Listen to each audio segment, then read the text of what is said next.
ഒരു വീട് വെക്കുമ്പോൾ അത് എങ്ങനെ ആയിരിക്കണം, എന്തൊക്കെ നിയമങ്ങൾ പാലിക്കണം എന്നുള്ളതാണ് നിങ്ങളുമായിട്ട് ഷെയർ ചെയ്യുന്നത്. ഞാൻ ആവർത്തിച്ച് പറയുന്നു, നിങ്ങൾ വെക്കുന്ന പുതിയ വീടുകൾ, ഇത്ര നാൾ വെച്ച വീടുകൾ അങ്ങനെ ആയിക്കോട്ടെ, ഈ പ്രോഗ്രാം കാണുന്നവർ വെക്കുന്ന പുതിയ വീടുകൾ വാസ്തു നോക്കുന്നതിനോടൊപ്പം തന്നെ ഫംഗ്ഷൻ കൂടെ നോക്കണം. കറക്റ്റ് ഫംഗ്ഷൻ നിങ്ങൾക്ക് നോക്കണമെന്നുണ്ടെങ്കിൽ അതാത് വീടുകൾ സന്ദർശിച്ചതിന് ശേഷം മാത്രമേ ആ ഫ്ലൈങ് സ്റ്റാർ നമ്പർ എടുക്കാൻ പറ്റൂ. അതല്ലാതെ അതിന്റെ ബേസിക് ആയിട്ടുള്ള കാര്യങ്ങൾ മാത്രമേ ഏതൊരാൾക്കും ഫോണിൽ കൂടി പറഞ്ഞു തരാനായിട്ട് പറ്റത്തുള്ളൂ. അപ്പോഴത്തേക്ക് എന്തൊക്കെ കാര്യങ്ങൾ നോക്കണം എന്നുള്ളതാണ് ഞാൻ പറയുന്നത്. ഒന്ന്, ശ്രദ്ധിക്കുക, വീട് സ്ക്വയർ അല്ലെങ്കിൽ റെക്ടാംഗിൾ ഷേപ്പിൽ ആയിരിക്കണം എന്നുള്ളത് ഒരു വളരെ പ്രധാനപ്പെട്ട ഒരു കാര്യമാണ്. ഇതിൽ ഏതെങ്കിലും ഒരു ഭാഗം നഷ്ടപ്പെട്ടു പോയാൽ ആ ദിക്കിന്റെ സൗഭാഗ്യം നഷ്ടപ്പെട്ടു പോകും. മാത്രവുമല്ല, ഞാൻ ഇതിനകത്ത് വേറൊരു കാര്യം പറയാം. ഇത് സൗത്ത്, ഇത് നോർത്ത്, ഇത് വെസ്റ്റ്, ഇത് ഈസ്റ്റ്. അപ്പൊ 4 ദിക്കുകളായി. കോർണർ, സൗത്ത് ഈസ്റ്റ് കോർണർ അഗ്നികോണ്, സൗത്ത് വെസ്റ്റ് കോർണർ കന്നിമൂല, നോർത്ത് വെസ്റ്റ് കോർണർ വായുകോണ്, നോർത്ത് ഈസ്റ്റ് കോർണർ ഈശാന കോണം. ഇപ്പൊ ഇങ്ങനെയാണ് ഒരു വീട് നിൽക്കുന്നത്. ഈ വീട്ടിൽ ഒരു വാസ്തുപുരുഷനുണ്ട് എന്ന് പറയുന്നുണ്ട്, വാസ്തുവിൽ പറയുന്നുണ്ട്. വാസ്തുപുരുഷന്റെ ശിരസ് വന്നിട്ട് വടക്ക് കിഴക്ക് ഭാഗത്തും പാദം തെക്കു പടിഞ്ഞാറ് ഭാഗത്തും വെച്ച് എല്ലാ വീട്ടിലും വാസ്തുപുരുഷൻ കിടക്കുന്നതായിട്ടാണ് വാസ്തുവിൽ പറയുന്നത്. അപ്പൊ അങ്ങനെ വരുമ്പോൾ ഈ വീടിന്റെ ഏതെങ്കിലും ഒരു മൂല നഷ്ടപ്പെട്ടു പോയെന്ന് ഇരിക്കട്ടെ. ഇപ്പം ഈ വീടിനെ സംബന്ധിച്ചിടത്തോളം തെക്ക് കിഴക്ക് ഭാഗം നഷ്ടപ്പെട്ടു പോയെന്ന് പറയുന്നത് എന്താണ്? തെക്ക് കിഴക്ക് ഭാഗത്ത് ഇത്രയും ഭാഗം ഒഴിവാക്കിക്കൊണ്ടാണ് ഇവർ ഈ വീട് വെച്ചിരിക്കുന്നത്.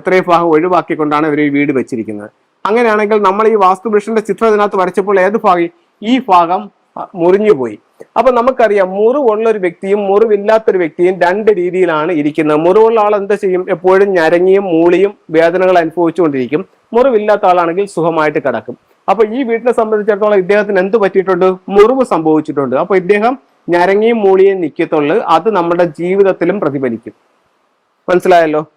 അത് കഴിഞ്ഞിട്ട് അടുത്തത്, നിങ്ങൾക്ക് തെക്കു പടിഞ്ഞാറ് ഭാഗത്താണ് നഷ്ടപ്പെട്ടു പോയതെന്ന് കരുതുക. തെക്കു പടിഞ്ഞാറ് ഭാഗം നഷ്ടപ്പെട്ടു പോയാലും ഇതേപോലുള്ള ഒരു പ്രോബ്ലം അവിടെയും ഉണ്ടാവും.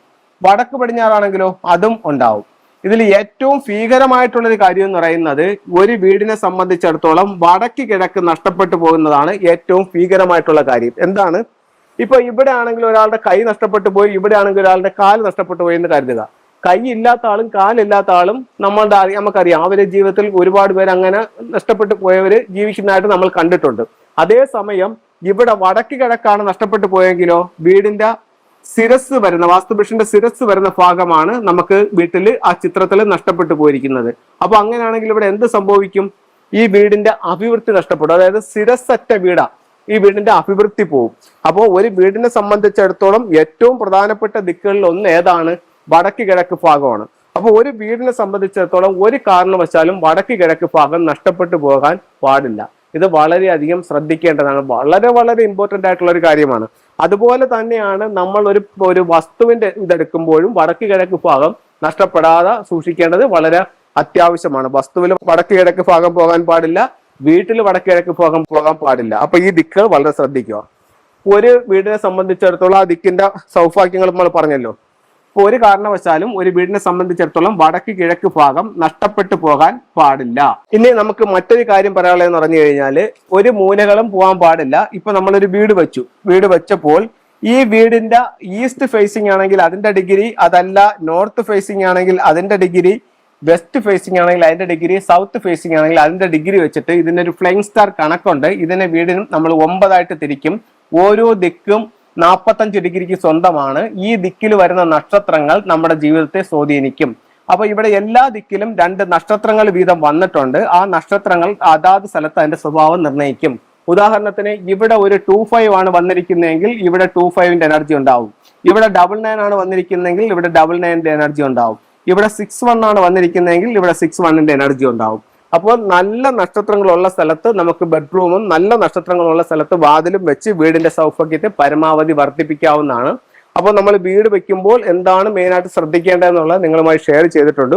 ചില ടൂൾസുകളിലേക്ക് പോകാം. ഒരു വീടിന്റെ നെടുന്തൂൺ എന്ന് പറയുന്നത് ആ വീട്ടിലെ ഗൃഹനാഥനാണ്. അപ്പൊ ഇത്തരത്തിലുള്ള ഒരു വിൻചയും നമ്മുടെ വീടിന്റെ വടക്ക് പടിഞ്ഞാറ് ഭാഗത്ത് നമ്മൾ ഹാങ് ചെയ്യുമ്പോൾ ഗൃഹനാഥന് അഭിവൃദ്ധി ഉണ്ടാവാനായിട്ട് വളരെ നല്ല ടൂളായിട്ട് ഇത് ഫെങ്ഷുയിൽ ഉപയോഗിക്കുന്നുണ്ട്. വീടിന്റെ വടക്ക് പടിഞ്ഞാറ് ഭാഗത്ത് 6 റോഡ് വിൻചയം സ്ഥാപിക്കാം. ഈ വർഷം 2024 പടിഞ്ഞാറ് വശത്ത് ഉറപ്പായിട്ടും ഒരു 6 റോഡ് വിൻചയം വിടുന്നത് ഒത്തിരി ദോഷങ്ങൾ ഇല്ലാതാക്കാനായിട്ട് നല്ലതാണ്. അതുപോലെ തന്നെ ഇതൊരു മെറ്റൽ ടോട്ടോയിസ് ആണ്. ഇത് രണ്ടായിട്ട് ഓപ്പൺ ചെയ്തിട്ട് ഇതിനകത്തൊരു വിഷ് എഴുതി വെച്ചാൽ അത് എത്രയും പെട്ടെന്ന് സാധിക്കുമെന്നാണ് ഫുങ്ഷുവൽ പറയുന്നത്.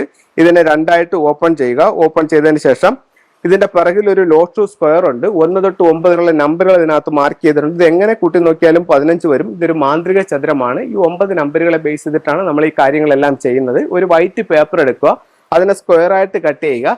എന്നിട്ട് റെഡ് എങ്കിൽ നിങ്ങൾ ഏറ്റവും അധികം ആഗ്രഹിച്ച് നിൽക്കുന്ന കാര്യം എന്താണോ അത് ഇത്ര നാളിനകത്ത് വെച്ച് സാധിച്ചതിന് ദൈവത്തോടും പ്രപഞ്ച ശക്തികളോടും നന്ദി പറഞ്ഞുകൊണ്ട് ആ മാറ്റർ ഇതിനകത്ത് എഴുതി വെക്കുക. എന്നിട്ട് നിങ്ങളുടെ സ്വീകരണ മുറിയുടെ വടക്ക് ഭാഗത്ത് സൂക്ഷിക്കുക. ഈ ആഗ്രഹം എത്രയും പെട്ടെന്ന് സാധിക്കുന്നതാണ്. അപ്പൊ എല്ലാവർക്കും എല്ലാ ഐശ്വര്യങ്ങളും ഉണ്ടാവട്ടെ എന്ന് പ്രാർത്ഥിച്ചുകൊണ്ട് നിർത്തുന്നു. നന്ദി, നമസ്കാരം.